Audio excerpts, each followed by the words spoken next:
अस्सलाम वालेकुम दोस्तों।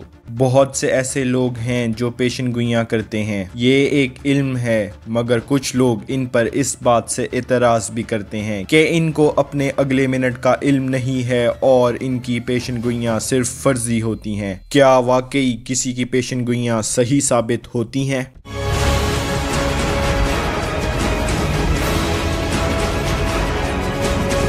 नोस्ट्राडैम्स एक ऐसे इंसान हैं जिन्होंने ना सिर्फ इंसानों की बल्कि दुनिया के बारे में भी बहुत सी पेशन गोइयाँ की। आजकल के ज़माने में शायद ही कोई ऐसा इंसान हो जिसने इनका नाम ना सुना हो। इन्होंने ना सिर्फ उस वक्त के बारे में बल्कि बाद में उन मुल्कों के बारे में भी पेशन गोइयाँ की जो उस वक्त वजूद में आए ही नहीं थे। कुछ लोगों का ख्याल है कि ये शैतानी अलूम की मदद से ये सब बताता था। कुछ लोगों का ख्याल है कि इनको इन पेशन गोइयों का ख्याल आता था। नोस्ट्राडैम्स ने पेशन गोइयों की एक किताब भी लिखी जिसका नाम लॉस्ट प्रॉपर्टीज है, जो आज तक दुनिया की सबसे ज़्यादा बिकने वाली किताबों में से एक किताब है। इसका असल नाम माइकल था। बाद में ये नोस्ट्राडैम्स के नाम से मशहूर हुए। ये 1503 में फ्रांस में पैदा हुए और बाद में मेडिसिन की पढ़ाई की और डॉक्टर बने और इसके बाद पेशन गोइयाँ करना शुरू की। इन्होंने अपनी किताब में अपनी पेशन गोइयाँ करना शुरू की। नोस्ट्राडैम्स ने कुल 6338 पेशन गोइयाँ अपनी इस किताब में की और ये किताब 1555 में छपी थी। उनकी इस किताब का कई ज़ुबानों में तर्जुमा भी हुआ। माहिरीन के मुताबिक 70% से ज़्यादा पेशन गोइयाँ इनकी सही साबित हुई हैं। इन्होंने जो पेशन गोइयाँ की वो शायरी की शक्ल में की हैं। 4 लाइंस का पैराग्राफ बनाकर इन्होंने शायरी की और उसमें पेशन गोइयाँ की और उस शायरी में राज लिखा होता था आने वाले ज़माने का। और लोग जब इसको पढ़ते हैं इसको एक पहेली की तरह समझते हैं जो समझ आ जाता है और बता देते हैं इसमें ये लिखा है। नोस्ट्राडैम्स ने खुद अपने बारे में भी पेशन गोइयाँ की थी। इन्होंने कहा था अगले दिन शाम तक मेरी मौत हो जाएगी और वाकई अगले दिन उनकी मौत वाकई हो गई। पेशन गोइयों से पहले इनकी वजह शोहरत उनका इलाज था। जब वो डॉक्टर थे तो उसी ज़माने में फ्रांस में एक वबा फैली थी जिससे बहुत से लोग मर रहे थे, मगर नोस्ट्राडैम्स के इलाज से बहुत से लोग ठीक हुए थे। तब ही ये मशहूर हो गया था कि इनके हाथ में जादू है, जिसकी वजह से बहुत से लोग सेहतयाब हुए। नोस्ट्राडैम्स के बीवी और बच्चों पर भी इसी वबा का हमला हुआ तो लोगों ने सोचा कि अगर इतना ही इनके पास इलाज है तो इनके बीवी बच्चों पर इस वबा ने हमला कैसे किया, और फिर इसी वबा की वजह से उनके बीवी बच्चों की मौत हो गई। फिर ये ऐसी मशकूक सरगर्मियों में हिस्सा लेने लग गए जिससे लोग इनके खिलाफ हो गए, जो कि मजहब के खिलाफ थीं और बहुत से लोगों के मुताबिक शैतानी ताकतों वाली थी, जिसकी वजह से इनको फ्रांस छोड़ना पड़ा। और फिर 1544 में ये फ्रांस वापस आए और 1544 में वापस आकर फ्रांस में ही शादी की और रहने लगे। 1544 में ही इन्होंने पेशन गोइयों का आगाज किया और ये पेशन गोइयाँ ऐसे करता था कि रात में बैठता और कटोरे में पानी रखता, इसको देखता रहता, फिर इसी पानी को देखकर वो पेशन गोइयाँ करता था और इत्तेफाक से इनमें से कुछ सच होने लगी, मगर ये छोटे पैमाने में थे। आहिस्ता आहिस्ता जब इसको लगा कि इसकी पेशन गोइयाँ सच साबित हो रही हैं, फिर 1950 में इसने सालाना पेशन गोइयाँ करना शुरू की जो कि उसकी मौत तक जारी रहीं। इसी तरह नोस्ट्राडैम्स मशहूर हो गया। ये बात फ्रांस की मलका कैथरीन को भी पता लगी। उसने फ्रांस के महल में इसको बुलाया और अपने बच्चों के बारे में पेशन गोइयाँ पूछी।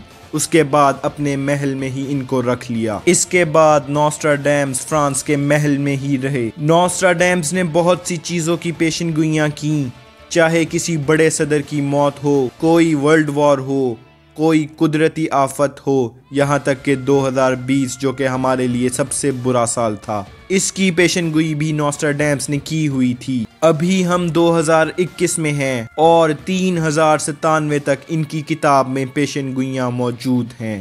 पहले इनकी किताब 4 मई 1555 को जब छपी तो पहले ही दिन इसका पूरा वॉल्यूम ख़त्म हो गया। इनकी कुछ मशहूर पेशन गोइयाँ ये थीं। 1558 में जब इसकी पहली पेशन गोई जिसमें लोगों की नज़र इन पर गई, कि इन्होंने एक लड़के को देखा जो मामूली सा आम सा लड़का था और कहा कि ये पोप बनेगा। किसी ने तवज्जो भी नहीं दी थी। फेयरलेस बेरती वो नौजवान था जो कि आगे जाकर पोप बना। फ्रांस के बादशाह की पेशनगोई इसने 1559 में की और जो तारीख बताई उसी में उसकी मौत हुई। उसने हिटलर के आने और उसके डिक्टेटर होने की भी पेशनगोई की कि एक बंदा आएगा, बहुत बड़ा डिक्टेटर होगा। वो सच साबित हुआ। इसने वर्ल्ड वॉर 2 की भी पेशनगोई की, जापान पर एटम बॉम्ब की पेशनगोई भी की। इसने साल तो नहीं बताया था, ये कहा था कि जापान पर एक बड़ा हमला होगा जिससे बहुत से लोग मौत के मुंह में चले जाएंगे। नील आर्मस्ट्रांग जो कि चांद पर गए, मगर 1555 में किसी को पता नहीं था कि इंसान चांद पर भी जा सकता है। इन्होंने इसके वहां पहुंचने की पेशनगोई की। अमरीकी सदर जॉन एफ कैनेडी के कत्ल होने की पेशनगोई भी इसने की। जलजले की पेशनगोइयां भी इसने की जो कि सच साबित हुई। हिंदुस्तान में इंदिरा गांधी के मौत की पेशनगोई भी इसने की थी। कोरोना वायरस की पेशनगोई भी इसने की थी। इसने वर्ल्ड वॉर 3 की भी पेशनगोई की है। हमें तो वैसे भी ग़ज़वाए हिंद पर यकीन है जिसका हमें 1400 साल पहले ही बता दिया गया था, मगर इसने ये कहा था कि जो जंग होगी उसकी शुरुआत जनूबी एशिया से होगी। अब पाकिस्तान इंडिया के हालात और इंडिया और चीन के हालात भी सबको पता ही हैं और हालात वाकई ऐसे बने हुए हैं। इसने ये भी कहा था कि 2021 में एक बहुत बड़ा गोला ज़मीन से टकराएगा जिसकी वजह से आधी दुनिया तबाह हो जाएगी। उसने इसके लिए मई 2021 का टाइम दिया है। खुदा सबको अपने हिफ्ज़ो ईमान में रखे। इसकी बहुत सी ऐसी पेशनगोइयाँ भी हैं जो सच साबित नहीं हुई। इसने कहा था कि 1999 में दुनिया ख़त्म हो जाएगी, मगर उस टाइम जंग के हालात ज़रूर थे।